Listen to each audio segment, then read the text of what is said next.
Bonjour Cécilia. Bonjour Gwendal. Bonjour à tous et à toutes et meilleurs vœux. Bonne année 2020. Vous pouvez retrouver notre petite vidéo des vœux par ici. Et bienvenue dans ce premier journal de campagne. Alors on a fait une table ronde la semaine dernière à la mairie de Saint-Mars, Cécilia, ça a plutôt bien marché. Et oui, effectivement, on a fait ça le comble. On a pu présenter nos propositions sur les mobilités, la santé environnementale, la rade et la nature en ville. Vous pouvez regarder la vidéo ici. Et toujours sur les propositions, si vous nous suivez sur les réseaux, vous avez pu voir qu'on a commencé à distiller nos premières propositions. Elles suivront bientôt. En attendant, on vous présente les premières, Cécilia.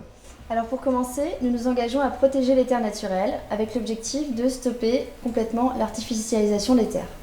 Notre deuxième proposition est de redynamiser les activités économiques en centre-ville, notamment en stoppant l'extension des ZAC en périphérie. On veut aussi améliorer l'accès à la nature en ville en créant des corridors écologiques et en végétalisant de nouveaux espaces. Alors, les autres propositions arriveront au fil de l'eau sur les réseaux et une partie est déjà disponible sur notre site internet par ici. Les actualités de la semaine maintenant, Cécilia. Alors, tout d'abord, Thierry Ferret, le premier vice-président de Brest Métropole, et Isabelle Melscouet ont annoncé leur soutien à Brest Écologie Solidarité. Car, selon leurs propres mots, cette liste incarne au mieux l'union de la gauche, la transition écologique, la réduction des inégalités, la participation des habitants, le renouvellement des pratiques et l'éthique. Voilà, on ne peut être que d'accord avec eux. Voilà. Deuxième actualité, celle du Stade brestois. Donc on évoquait la question de l'artificialisation des sols plutôt dans nos propositions. Ça a soulevé un petit débat entre le Stade brestois. Nous, ce qu'on voulait dire, c'est qu'on souhaitait surtout réinterroger cette question-là, puisque un nouveau stade, c'est un équipement qui nous engage pour des décennies à venir.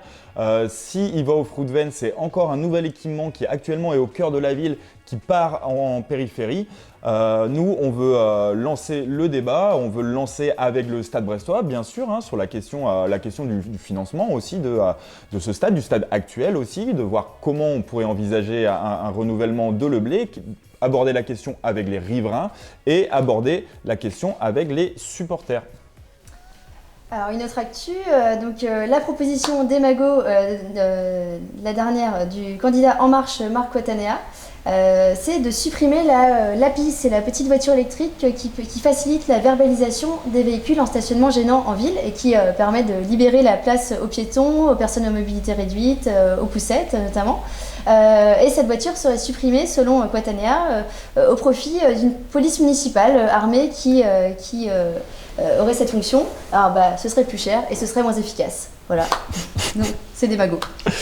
Autre actualité cette semaine, le lancement de la liste Brest au cœur de François Cuyandre. Alors, si vous n'êtes pas au courant, cette liste est la liste du Parti Socialiste, du PCF, du PRG et de BNC.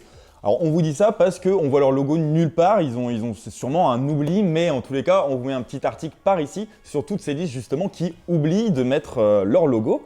En tout cas, leur message d'une liste renouvelée à 60% a bien été relayé dans les médias. Bon, nous, on a fait un petit calcul un petit peu différent puisque sur les 30 premières places, on remarque qu'il y a seulement 9 nouveaux ou nouvelles et 21 anciens élus. On vous laisse juge de ce taux de renouvellement.